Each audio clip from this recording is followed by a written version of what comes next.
Hey, what's going on, chess lovers? This is Maurice Bishop Chess. Y'all know my slogan, life is a game of chess. Alright, guys, I want to share with y'all a beautiful game that I played against a national master. I don't even know his name or whatever, but I know he's from Canada and he's rated 2640 on here. This was a pretty crazy game. I actually went on his profile and everything, but he actually is a title player, national master, Canada, very strong. I might say very, very strong. Um, he definitely played strong, so which was crazy. But I definitely want to go through how this game went. And sorry y'all for not really uploading as much as I wanted to.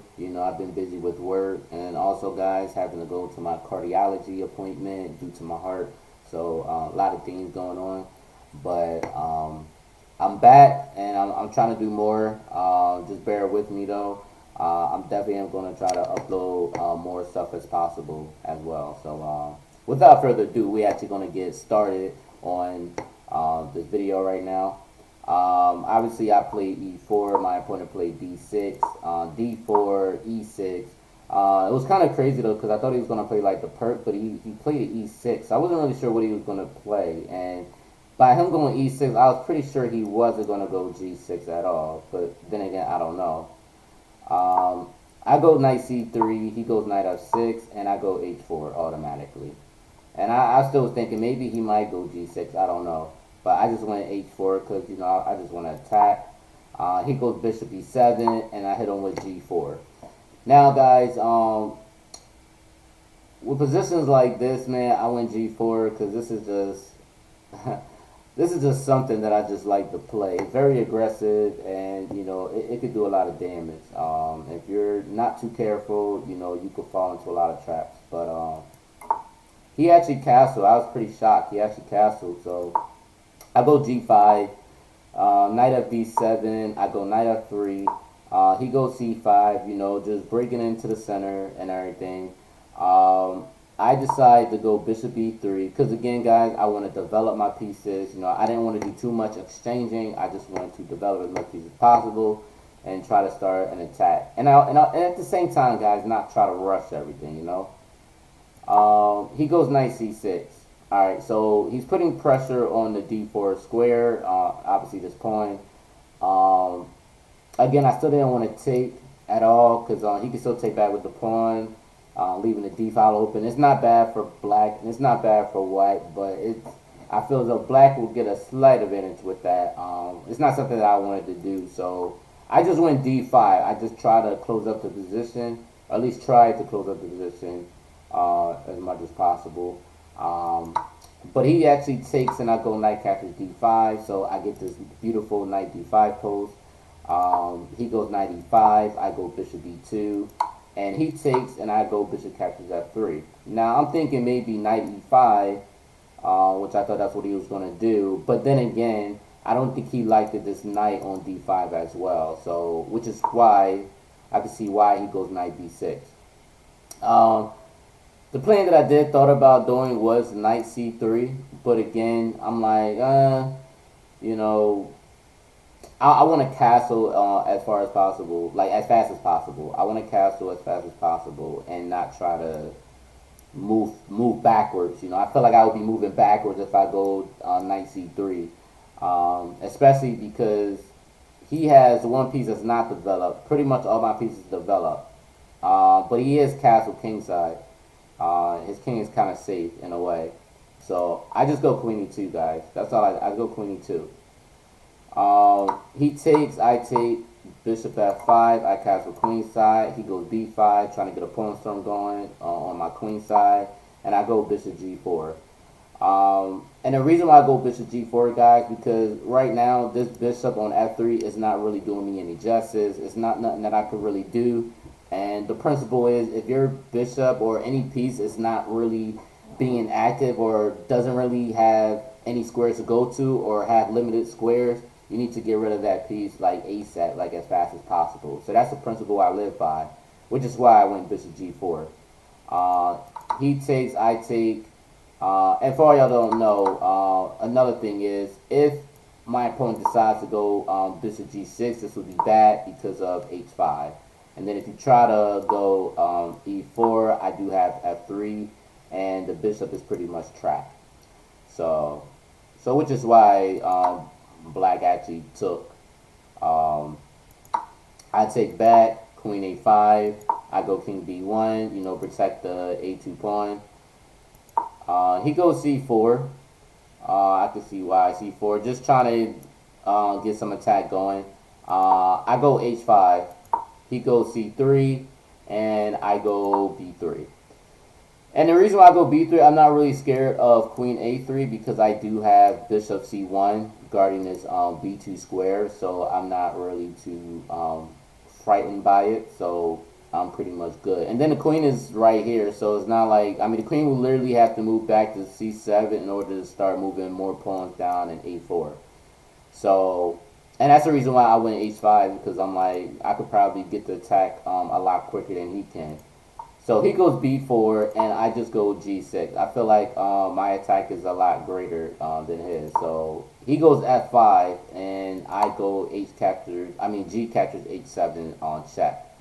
Obviously, you don't want to take this because of queen g6 check, and then it doesn't matter what you do. If you go king h8, this is just worse. This is just nasty. Even if you go king g8, you still run into this h6 problem. So it's not looking very good for black in this type of position, which is why, sorry guys, which is why after g captures h7, the king goes h8. So what I did is I go queen g6, he goes rook f6, which was actually a good move, and I go queen g2. F4 is played, and guys, I did kind of, not kind of, but I did blunder a move with F4. And the crazy, guys, I did see this, I just didn't do it. The move, which would have been good, was this, rook d to g1. And the reason being is, you know, I'm threatening checkmate on g7, but also the rook can't go g8 because the h pawn would take that. But if bishop f8, you know, I almost thought about bishop d4, but this would be wrong. That would be a blunder in itself. But as I was looking at it, I didn't really see, at the time I didn't really see anything, but then I missed the h6 move, which is what I missed. I missed h6 because I was so busy about, oh man, I'm about to drop this bishop, but it doesn't really matter in this position. I think white will actually get this, and it's not like black can actually take this bishop. And I think with this being by itself, white just wins this automatically. But again, I'm playing bullet. You know, we're playing pretty fast. I was actually down on time, so I literally was down on time, like very bad on low on time. So. I ain't gonna say very, very long time, but he still was moving pretty fast, so it's like he knew what he was doing. So, but yeah, it's bullet. But yeah, I had missed this one, but this would have been devastating.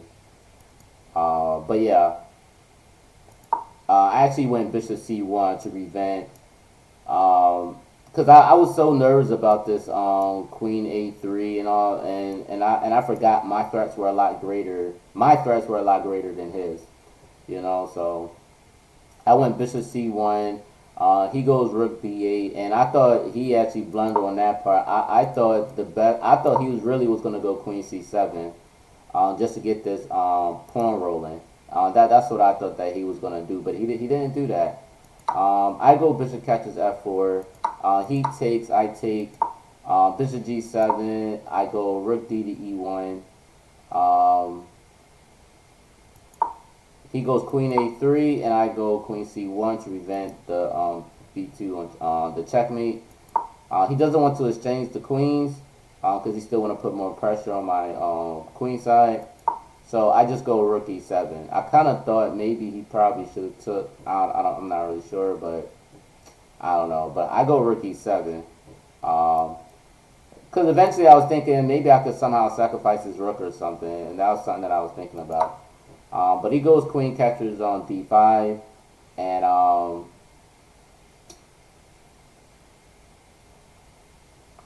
as I'm thinking about it, I could have still sacrificed that rook.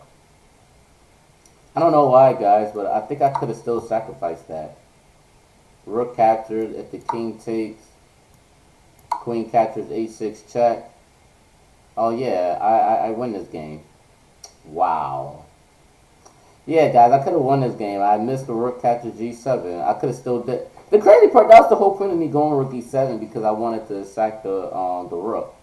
But for some reason, I don't know. I don't know what the heck, guys. I could have really got this many ways.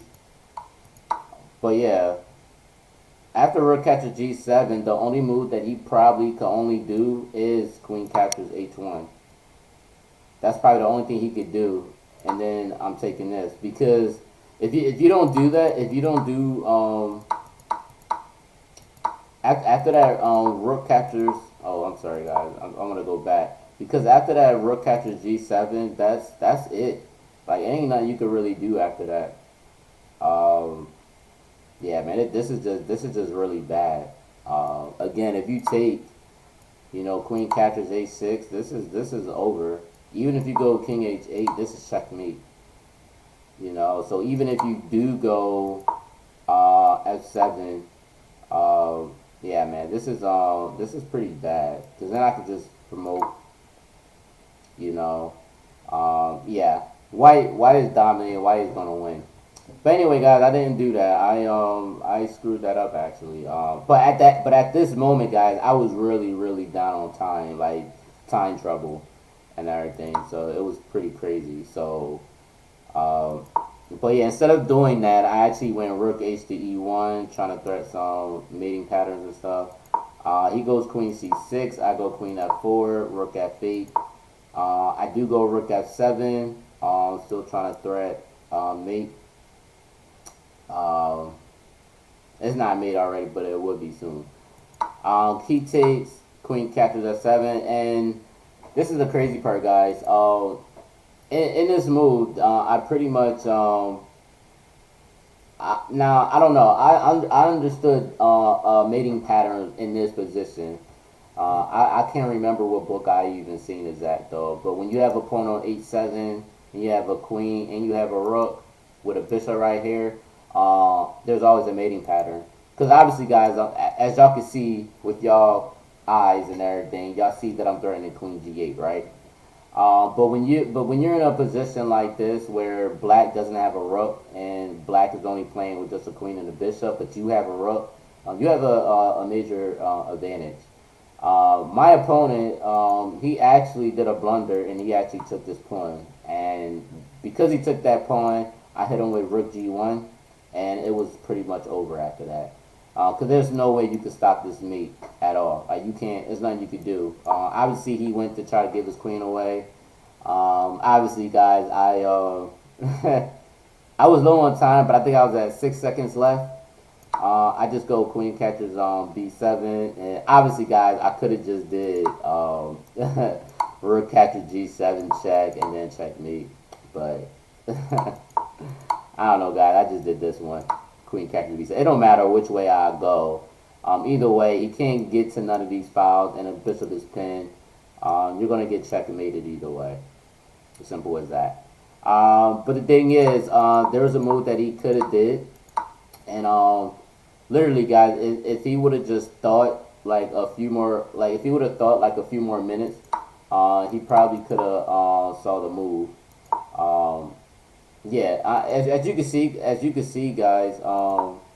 Yeah, see, I was at 6 seconds left when I did this. He was at 30 seconds, so he still had a lot of time to actually think. He had a lot of time to think. Instead of taking that pawn, the move that he could have played was queen a8.